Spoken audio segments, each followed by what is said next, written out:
What's up guys? In this tutorial, I will show you how to fix the verification required error in the App Store. This pop-up usually appears when your payment method is expired, invalid, or if Apple was unable to charge you for your past transaction.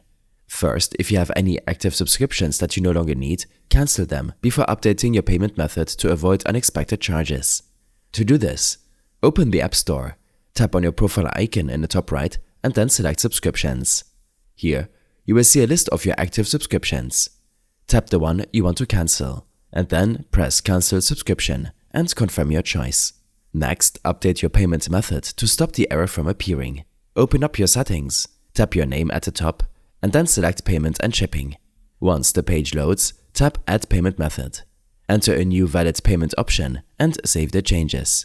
If you have an outdated card listed, remove it by tapping on it and selecting Remove Payment Method. Once updated, the verification required message should no longer appear when downloading apps. I hope this helped you out. Leave a comment if you have any questions and see you in the next one.